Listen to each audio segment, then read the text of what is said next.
Alright, so I was already a Beatles fan and buying records by the time this came out. So it's very excited. A new Beatles album, the Beatles Rarities. This is the American version.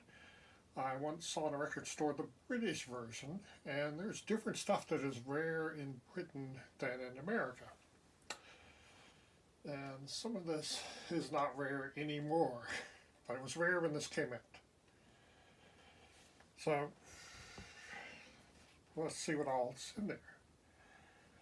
So it starts off with the original single version of Love Me Do, which is now, I believe, on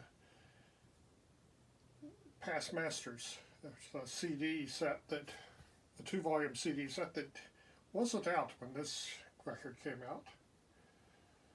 And that's followed by, I didn't sing it today. Love Me Do. So that's followed by one of my favorites of its era, Misery.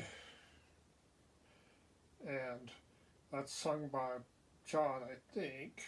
And there's a place, which is sung by both John and Paul.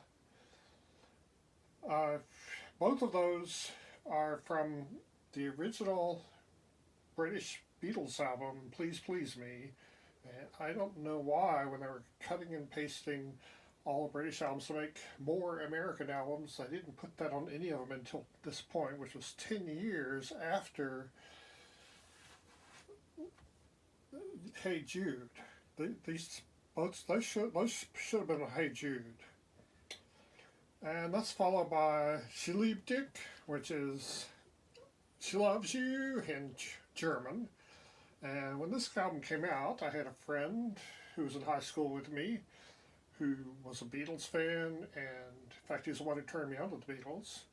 And he was taking German and had even spent a summer in Switzerland. And he said the Beatles' accents were so horrible he couldn't understand a word of it. Okay, so that's followed by the German version. Well, it's not in German, but it's from Germany, their version of And I Love Her from Hard Day's Night. I think what makes this one different is there's some overdubbing on the vocals, and the guitar riff goes a little bit longer. And that's followed by the single version of Help, which it's in mono and doesn't sound that different. Love Me Do's in mono. Misery and There's a Place are in stereo, and so is And I Love Her. But Help's in mono. It's a mono single version. And that's followed by I'm Only Sleeping. It's the British version, which was on the British Revolver album. The American version was on Yesterday and Today. The two versions are slightly different, and so the British version's on this Rarities because it was rare in America, but now the American version would be rare.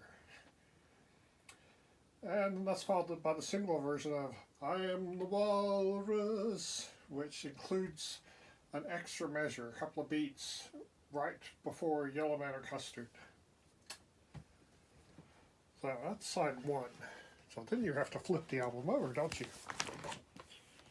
So let's flip this over and flip this over. So it includes some supposedly rare photos. Though that one doesn't seem so rare to me, except it's in black and white. And that photo's in the Magical Mystery Tour. There's this photo here.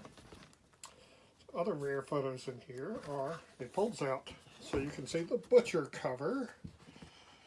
And these, that's the Yesterday and Day cover that they ended up with. So, what else is on here? So, side two starts with Penny Lane, which includes a trumpet riff at the very end that was only on the mono single given to radio stations, but they've added it to a stereo version here. So I've basically produced a new version of Penny Lane, and I think this is the version that's on the CDs. And then that's followed by the mono versions of two songs from the White Album. Now, by the time the White Album came out, the Beatles were aware that people were buying both stereo and mono versions of their records. So, and there were some slight differences in them, but they decided to make the White Album deliberately slightly different. So, a couple of songs from the White Album are Helter Skelter and Don't Pass Me By. So that's followed by a rare version of Across the Universe, which is not so rare now. I think it's on the Beatles Anthology, this version. But it was rare when this record came out. And also on the Beatles Anthology is You Knew My Name, Hook Up the Number, which was the B-side of Let It Be. And then that's followed by the Sgt. Pepper Inner Groove. Now, I'm going to explain that a little bit.